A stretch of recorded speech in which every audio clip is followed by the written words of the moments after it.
This text is dealing with sex, and we're calling this one, My Body is God's Glory. My body is God's glory. So I'm going to start you out with this. We understand that slavery was definitely a bad thing. We understand that about slavery. But let me tell you a little thing that you probably already are aware of and that you probably already know. Slavery, they used to buy and sell slaves. That's not anything new. All of us, really, we already understand that. We know that. They would buy and sell slaves. The slave, the younger the slave, the less they would cost. The older the slave, the less they would cost. They would have a price based on that. So at a certain age bracket, the slaves were worth more than anything. So they would buy the slave. The purpose, the master could buy the slave, and when he would buy the slave became his property. And as property of the master, the slave would then had to do all the things that the master had said. As a matter of fact, that slave's life had to be a representation of that master. Whether it was coercion or whatever you want to call it, there was maybe, if you could say, a good slave owner, if you could call it good, and there was some abusive slave owners. But if the slave did not follow and represent the master as the master wanted to or felt like they should, then of course there would be some type of punishment if that was the case. Now the thing is, we got to understand that God has bought us in the same way slavery has been purchased. God has bought us with a price. God has redeemed us because when we were born, we were placed under slavery. We were under a slave master who had control of us, and that slave master allowed us to move within immorality and destruction in our lives.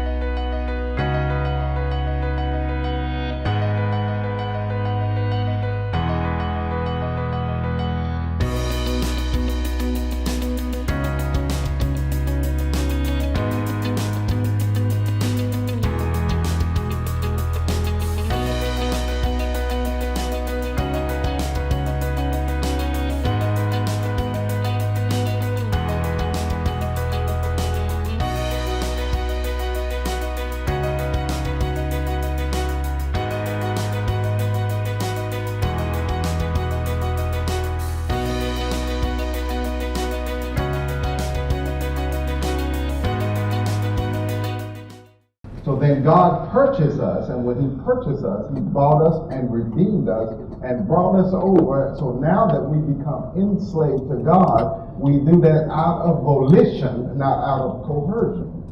So now we are now underneath the umbrella of God, in which God now has us. He bought us with a price and has redeemed us, and now we should live our lives glorifying the one who has purchased us just like a slave.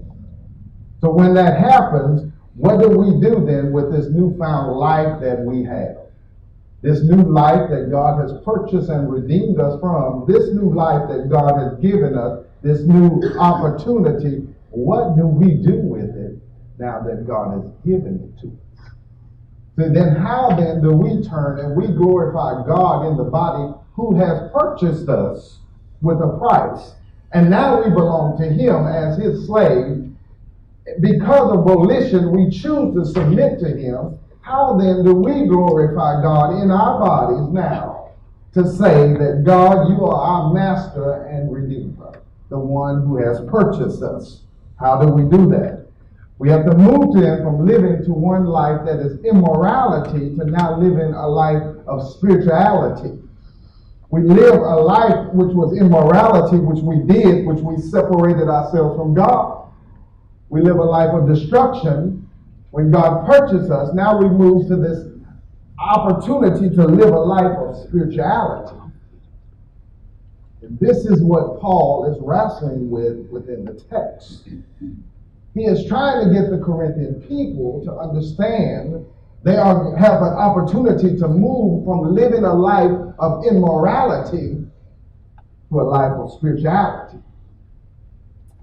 Because the Corinthians, were living in a sexualized culture, and in that culture, they could then perform sex in the temples with the prostitutes. Other people there in the temple would be servicing in that manner. So because they felt that it was all right to do that, it was legal per se, they could do that. They felt since it has legality, it doesn't affect their morality.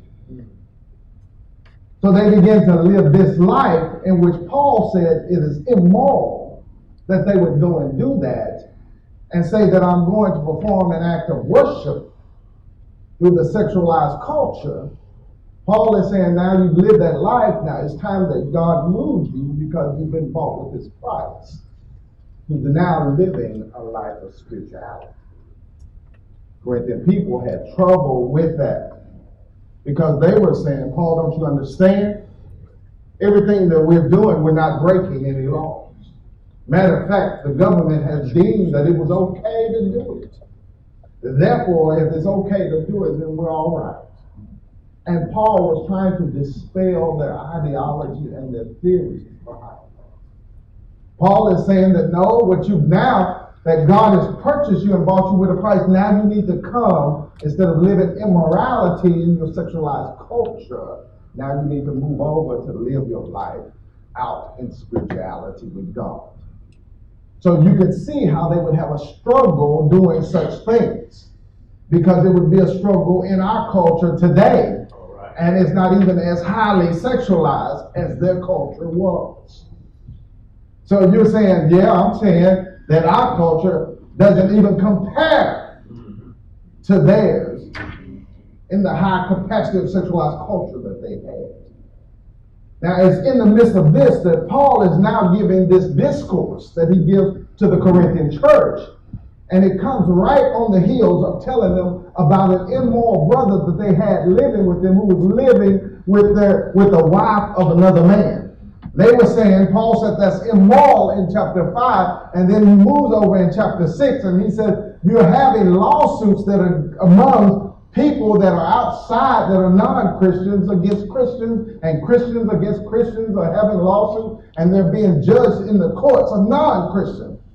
And in the midst of that, Paul then turns and puts this text upon the paper.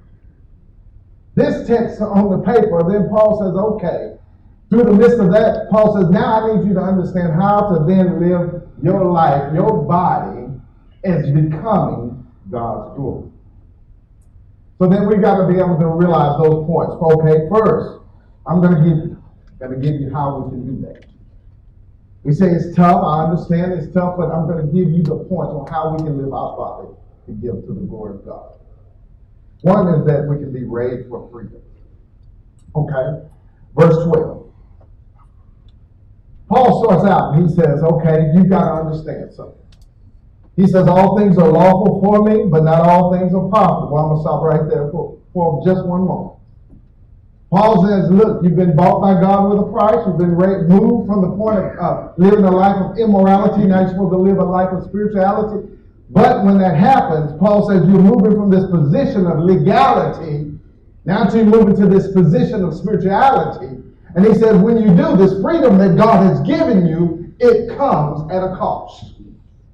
And not everybody is willing to pay the cost of the freedom that God has given us. Some of us say, I don't want to pay the cost of the freedom that God has given us. Why would we want to pay to live the life that's free because God has given us? Because we're creatures in this particular culture that we're in. And we want the comforts of this culture.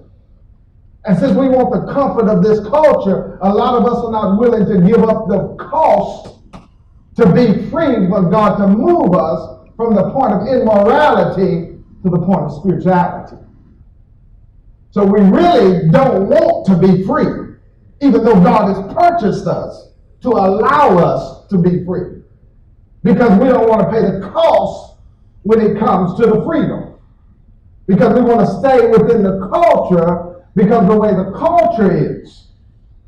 You see, we'd rather continue to live with the commercials that we have so we can buy unnecessary things that we don't need. This is our culture. And as long as we have enough spending money to meet our daily needs and things that we want, And we buy these things. As long as we can do these for disposable products with disposable income, we're fine. We're okay. We're not going to pay the cost of what it costs to be freedom. For freedom.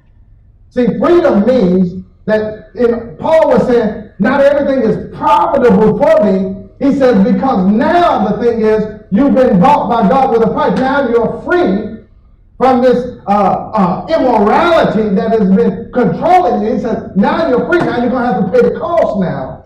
And you see what that means is that means I have to sacrifice my self-gratification, you see, my desires, so that my body would then live out for the glory of God.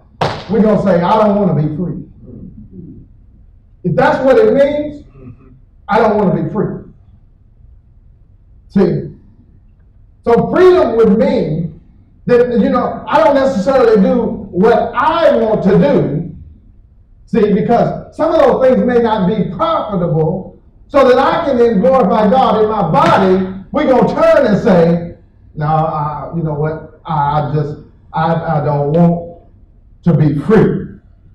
See, because if that's what freedom means, if freedom means I have to account for every dollar I spend to God and glorify God in my body, we're going to turn and say, no, you know what? I don't want to be free.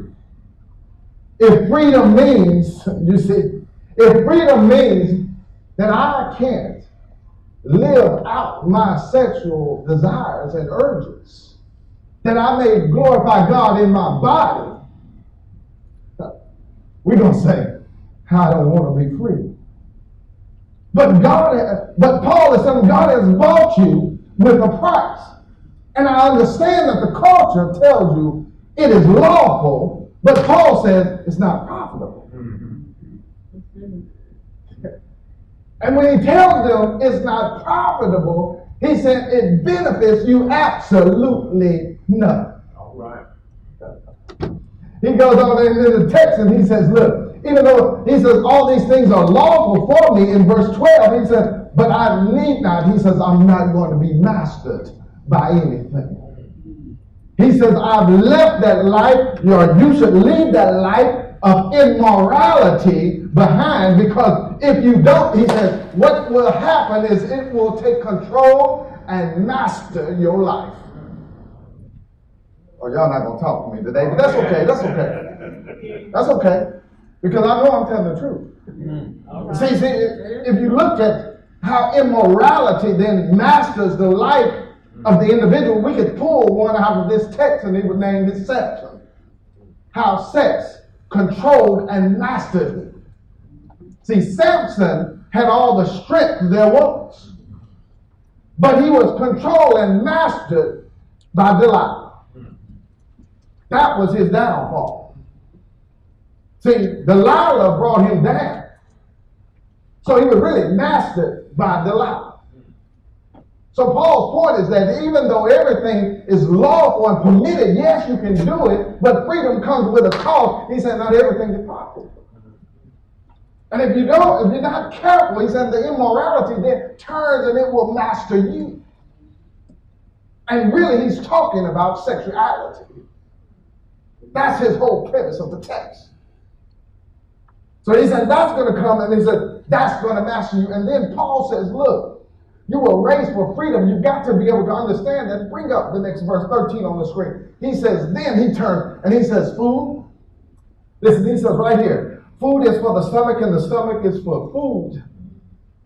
Now he says, but then he says, but God will do away with both of them. Paul just told them you have this specific freedom. And he says, now he's trying to tell them that everything that you have is simply temporary. But now, hold on, wait for just one moment. He said everything that you have is temporary and that God will simply do away with everything. And he said, including the food and the stomach. He says all of that will pass by. And what Paul is trying to convey to them is what the Romans had already captured and understood. See, the Romans already had this thing right. The Romans had a saying called panam et circenses. Okay, well, I'm going to give you that. You see, what their idea was is they had the concept that you could control the crowds of people. Romans knew how to control crowds of people. You know how they put people under their control without coercion? Romans, this is how smart they were. They put them under their control without coercion. They said the way you control the crowd and keep them civil is with food. That's their saying. Panem et circenses. Says the way you're able to control the crowd and to be able to keep them civil is through food. It said it was two things. One was food. As long as you gave them food, you would keep them under control. That was the Roman premise. And see, since that was their premise, they said it takes two things, though. When you said, well, what's the other? It was a circus. I'm not lying to you. Look it up. The Romans said two things that would keep the people under control and civil. That was food and a circus.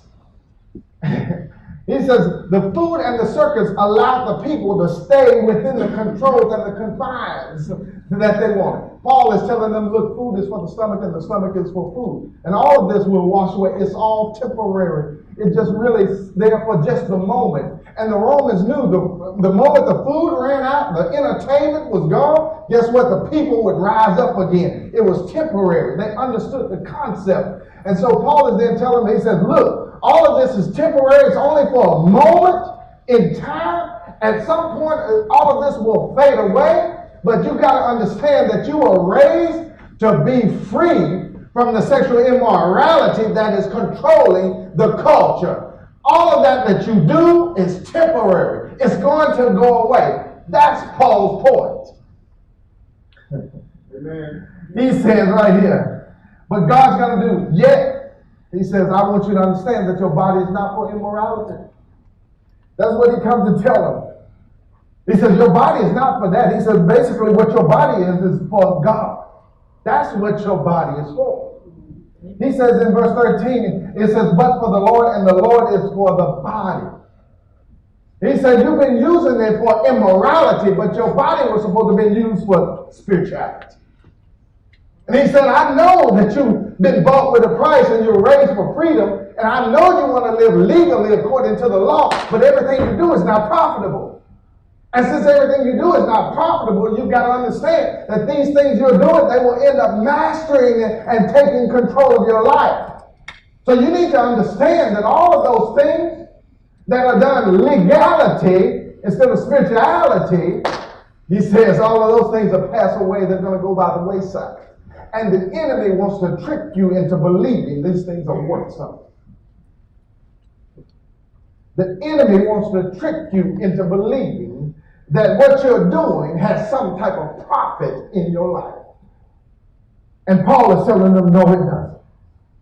He said it doesn't have any profit whatsoever. And he says now that he says, I've got you to understand that God did what? Raised you up in verse 13. He says he raised you up specifically for the very purpose, for power, just like he did God.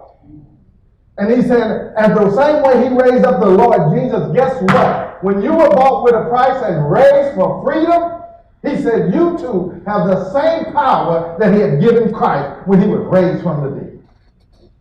You have been endowed with the Spirit of God. So then you and I are raised for the purpose of freedom. So then we should turn and say, yes, I want to be free. I want to be free from immorality. I want to be free from the things that are controlled. I want to be free from the chains that are holding. I want to be free. That should be our statement to say, I've been raised for freedom. Okay. You're not with me yet? Okay, well then what about this? Recognize then the fleshly desires. Verse 15. He says, do you not know? He comes back and he says, okay, you've been raised for freedom. You may not grasp that, but he said, you got to be able to recognize fleshly desires. He says, here it comes. He says in verse 15, he says, do you not know that your bodies are members of Christ? Now let me put some context with this. Now Paul was telling them, he says, you got to understand that, okay, what about this? Jellyfish. I'm going to give it to you like jellyfish. Okay, jellyfish have like, according to the text, I think it says it has about 15 tentacles. You know what a jellyfish, everybody know what a jellyfish is? Okay, jellyfish have 15 tentacles that fall down from the jellyfish. And each one of those tentacles, they say, are about 10 feet long. 15 of them. Paul says that what we are is we're a member of the body of Christ. Now, Paul is trying to give them a convey the idea that they're like a tentacle on a jellyfish that are attached to the jellyfish. So each one of us would be a tentacle because we're under now the spirituality of God. Okay, so all of us then are what Paul would call a member of Christ, or a tentacle. Okay, and Paul is saying, do you not know that's what you are when God has bought you with a price and moved you now from immorality to spirituality? He says, do you not know that's what you are? Now, when you understand, he says, that's the question, as if you should already know. So he's asking as if, I don't need an answer from you. This is elementary science, according to Paul. So Paul says, do you not already know that that's what you are? And as a tentacle, Paul says in the next sentence, he says right there in verse 15, shall I not then take away one of the members of Christ? Okay. Paul is saying that when you're under the umbrella of Christ and spirituality and you're one of the tentacles of God, he says, can you rip or pull away a tentacle from a jellyfish and then go and attach it to an octopus? He says it don't work.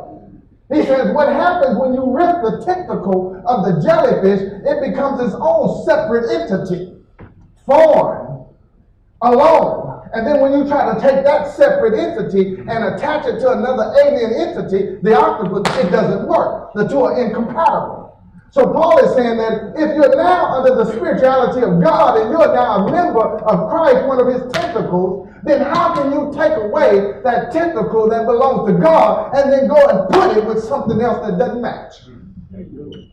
He said you can't do it. He said may it never be. Paul said that's impossible for it to occur. Paul said then in verse 15, he says, how can then you wrench it away and make it become some alien, incompatible thing and attaching it to something else? Paul, see, this is why in Acts 26, when Paul was on the Roman road, that he fell down and God asked him, why are you persecuting me, Saul? Saul, why did you persecute me? You remember the event. But God could tell him you're persecuted because you're taking my members, my tentacles, and you're ripping them away from me. So he's asking him, why are you persecuting me? Because when you do that, you're persecuting me. So that's what he was saying. And then in verse 16, he turned and said, do you not know that the one who joins himself, he says, the one who joins himself to the prostitute, and this is translated to porneia, so you can take it into any sexualized context that you want to take it. So he said, look, in verse 16, he says, the one then who joins himself to the porneia, or the prostitute, he said, Paul said, when you rip away the tentacle of the members of him, of Christ, who are then under the umbrella of spirituality, he says you can't really do it because the two foreign entities don't come together. But he says in verse 16, he says, do you not know that when you do this, and it occurs, Paul says right here, he says, they become, i.e., identical. Ooh, that's good stuff right there. Paul, boy, y'all not talking to me. I understand.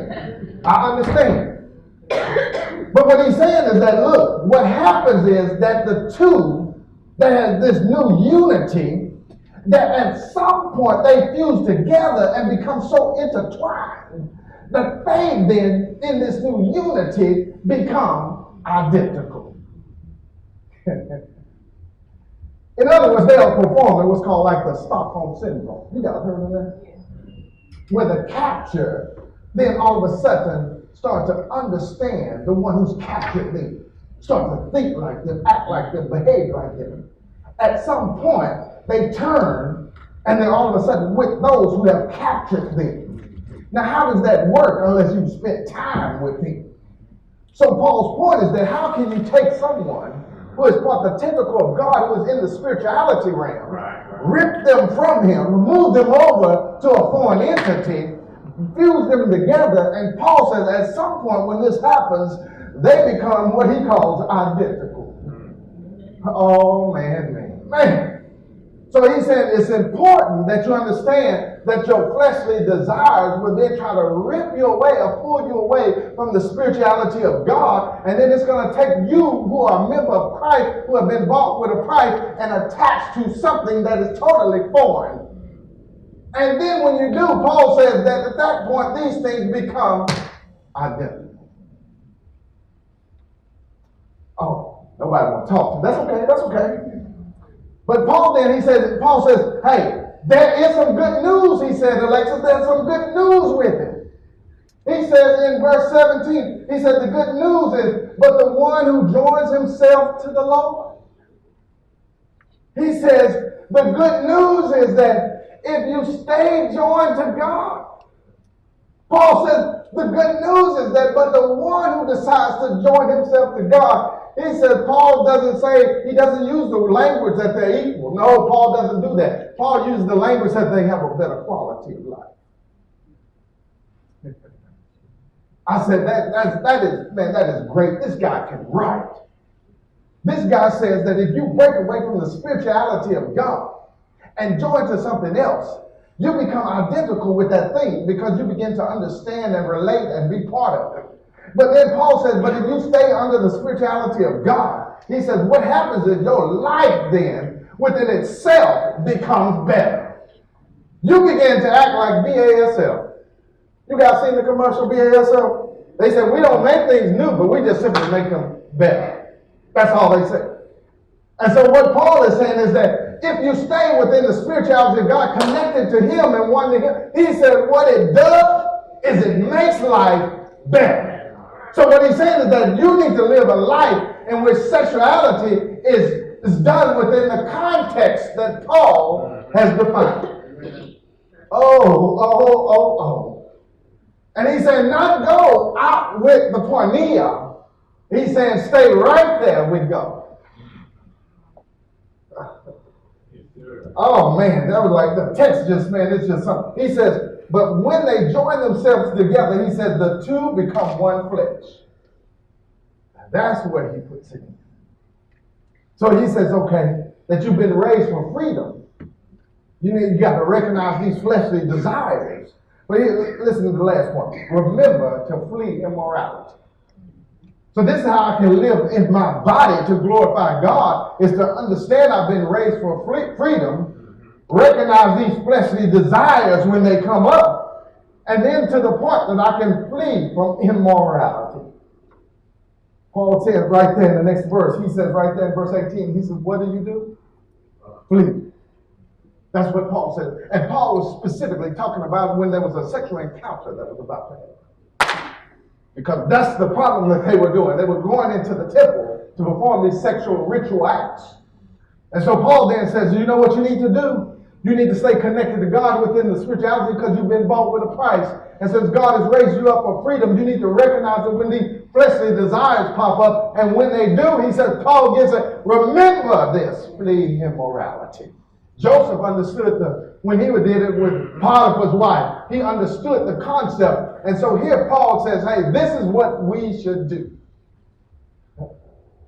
He says, remember to flee immorality. You know what Paul later goes on in the 10th chapter? What our sister said this morning, no temptation has seized you except for what is common to man. And God is faithful and just. He said, and when you are tempted, he says what he would do is he will provide a way of escape, a way of freely fleeing. And he says when he does provide this way of escape so that you can flee, he says that's how then you can endure through the temptation. Because God will provide a way in which you can move away from it. And so when God does those type of things, see, Paul then writes and says, I understand that your desires have dwelled up within you. But Paul says the moment they do, you've got to be able to recognize them and remember to flee, that God will provide. Oh, yeah, somebody heard that one. They didn't hear anything. They heard that one. They heard that one. that he will provide a way of escape. Now, here's the challenging part of the text. Now, the text comes and he says, every other sin that a man commits is outside the body. Now, the text begins to bring and to unravel, to give us a thought process that we may not even think about. But here's the thing. He says, every other sin that a man commits is outside of the body. So then we look at this, and then Christians have used this particular text to devalue sexuality. They take it to mean that sex is bad. Because he's going to tell them this is the context in which Paul writes. So we have to be able to understand, because the way the text is written, our interpretation would mean that somehow sexuality, this type of sin, is somehow worse than any other sin. Because he says this particular sin that one does is different than any other sin. Than any other sin, then we got to understand how the differences that are there. So then what makes it different than any other sin? So we're saying that the sin that everybody else commits as far as greed, anger, all those, how is it? Are they somehow different than the one with sexuality? Is sexuality somehow higher? See, we could take the text to somehow mean, but in actuality, all sin is the same in the eyes of God. So one sin is no different than the other. Amen. So all sins are the same. So then how then can we reconcile the text and understanding that all sins are the same? And since all sins are the same, then that means some sins may have more weight than others. And they may have a different consequence than others. Some sins may weigh heavier on you than others. Because we can bring up David with Bathsheba and how it weighed on him. You see? So some sins may do that, have a heavier weight, but they didn't mean that they're different as far as what way God sees them. And the consequences may be different. Okay, so if we understand that, then that's going to help us to be able to push into the text just a little bit more. Because we understand that, well, every other sin, okay, well then, how is it? Well, we're going to step back two verses just back, and he says that when two become one, they become one flesh. Paul says that the sexual activity that a man and a woman should have happened between a man and a wife in the context of marriage. Amen. I'm going to shake it out right here now. See, he says that's the way it should occur. And he says when the two enter into that union of sexual activity between a man and a woman in the context of marriage, Paul says that actuality becomes a spiritual thing. It becomes a spiritual thing. So it not becomes more of a physical thing. Yes, that happens, but he said also that occurs is a spiritual thing. Okay? So if then the sex that occurs between two individuals is somehow joining them together and it becomes a spiritual thing, then Paul says when you encounter that, see what you're doing is you're connecting the spirit that you have within the spirit that they have. And when those two connect, he says not only does it happen on the outside, but it happens on the inside. And he said when it happened on the inside, he said that thing is registered in eternity from then on. Woo! This boy, right. So he said, look, so he said any other sin, yes, you commit is outside the body. It is. He's right. He said, but the one when you commit with immorality and sexuality, he said, what happens is something occurs because the spirit of each one of you connects. That's true. One. And he said that two then becomes one. And then he said that happens within the spiritual realm and that happens in eternity from then on. Oh yeah. So he said, this is how it hurts. It's not that the fact that sex devalues, but it's the fact that he goes on, he says, what happens is the person devalues. Yeah. That's good. So he said, the immoral man sins against his own body. He says, it devalues them, not that. Come on. Oh my God, this is Paul is a writer here. So see, when we look at the text, it's about devaluing the individual that decides to move into a spiritual realm with someone who is not spiritually connecting to them. Come on, God. Come on. That hurts. I know it hurts, but that's okay. That's okay. I want you to heal from it. I want you to heal from it. See, he said that's what happens, and he said that thing is registered in eternity from then on. So then Paul says, look, he's in verse 18. He said, this is why then he turns and says in 19, he says, this is why I need to explain to you that your body, he says, is the temple of the house of the dwelling place of God. Amen. Woo! He says, because you've been moved from immorality being bought with a price. This is how you glorify God. Now you moved over to spirituality, and since you are a member of Christ, he says, because of that, your body now becomes the house in which God dwells in. Amen. And because it's the house in which God dwells, listen, he goes on a little further than that. He says, not only is the house in which God dwells, but he says it's the house in which God worships in. So the Spirit is in you, worshiping the Spirit of God. Oh my God. The text is so rich. So Paul is telling us, he says, yes, what you do in this realm of sexuality, hey, what it does is connects in two ways, outside and inside. Amen. And said, the problem is that your spirit is in there worshiping, and you taking that worship away in there because he built you to be a house of worship in which the Holy Spirit would dwell. He said, that is who your body is. And he said, this is how you know you're not your own. Why? Because you've been bought with a price. And he said, this is how then you glorify God with your body. He said, this is what is done. You are the very house in which God worships God.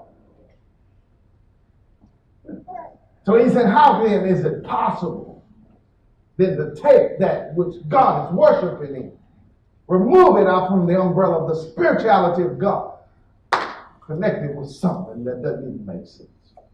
He said it's not even possible.